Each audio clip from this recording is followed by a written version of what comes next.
Hello friends, welcome back to Biospace. നമുക്ക് fourth point നോക്കാം. Fourth പോയിന്റിൽ എന്താ പറഞ്ഞിരിക്കുന്നതെന്ന് നോക്കിയേ. അതായത് നമ്മൾ ഓൾറെഡി പറഞ്ഞു DNA ലെങ്ത് എന്ന് പറയുന്നത് ഓരോ ഓർഗാനിസത്തിലും വേരി ചെയ്യും. അപ്പം അതിന്റെ എക്സാമ്പിൾസ് ആണ് കൊടുത്തിരിക്കുന്നത്. First bacteriophage. ബാക്ടീരിയോഫേജ് എന്ന് പറഞ്ഞാൽ എന്താ?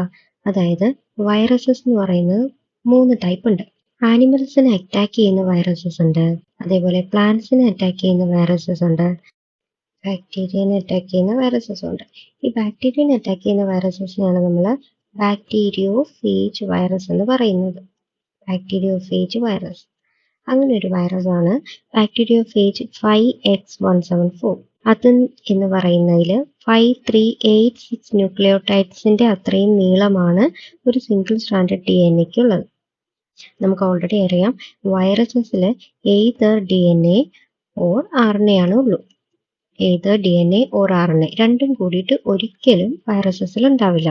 അപ്പോൾ ഒരു സിംഗിൾ സ്റ്റാൻഡേർഡ് സർക്കുലർ DNA എടുത്താൽ അതിന്റെ നീളം എന്ന് പറയുന്നത് 5386 ന്യൂക്ലിയോടൈഡ്സിന്റെ അത്രയും ന്യൂക്ലിയോടൈഡ്സിന്റെ നീളമായിരിക്കും ഉണ്ടായിരിക്കും. ഓക്കെ, ഇനി ബാക്ടീരിയോഫേജ് ലാംഡ, അതിന്റെ കേസിലാണെങ്കിൽ 48,502 ബേസ് പെയർസ് ആയിരിക്കും അതിന്റെ നീളം. ഓക്കെ, ഇസ്ട്രീഷ്യ കോളൈ ആണെങ്കിലോ ഈക്കോളൈ ബാക്ടീരിയ എടുത്താൽ 4.6 into 10⁶ ബേസ് പെയർസ്, അത്രയും ബേസ് പെയർസിന്റെ അത്രയും നീളമായിരിക്കും ഉണ്ടായിരിക്കും. മനസ്സിലായോ? അതായത് ആ DNA ഇതിനെയാണ് നമ്മൾ ഒരു ബേസ് പെയർ എന്ന് പറയുന്നത്. അങ്ങനെ എത്ര ബേസ് പെയർ വരണമെന്ന് അവർ പറയുന്നത്? 4.6 into 10⁶ base pair in case of E. coli and 48,502 base pairs in case of bacteriophage lambda. Okay, ഇനി നെക്സ്റ്റ് ഹ്യൂമൻ ഹാപ്ലോയിഡ് ജീനോം. നമ്മൾ ഓൾറെഡി പ്രീവിയസ് വീഡിയോയിൽ പഠിച്ചു.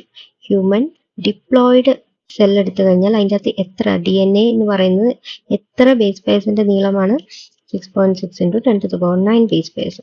ഓക്കെ, അപ്പം ഒരു ഹാപ്ലോയിഡ് ആണെങ്കിലോ അതിന്റെ നേരെ പകുതി 3.3 into 10⁹ base pairs. Okay, next point. Such A large DNA molecule requires efficient packaging inside the cell or nucleus. നമ്മൾ ഓൾറെഡി പറഞ്ഞതാണ് ഇത്രയും വലിയ DNA നന്നായിട്ട് പാക്ക് ചെയ്താലേ അത് ന്യൂക്ലിയസിനുള്ളിൽ വെക്കാൻ പറ്റുള്ളൂ. Hence the structure and organization of DNA are designed to allow compact packaging and functional accessibility.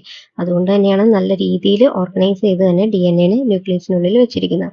ആ ഒരു പോർഷനാണ് നമ്മൾ ഓൾറെഡി പാക്കേജിംഗ് ഓഫ് DNA എന്ന് പറയുന്ന പോർഷനിൽ പഠിച്ചത്. എന്തെങ്കിലും ഡൗട്ട് ഉള്ളവർ പ്രീവിയസ് വീഡിയോ ഒന്ന് നോക്കുക. Thank you so much. ഇനി നെക്സ്റ്റ് വീഡിയോയിൽ കാണാം. Bye bye. Thank you so much. Video ഇഷ്ടമായെങ്കിൽ ലൈക്ക്, ഷെയർ, സബ്സ്ക്രൈബ്.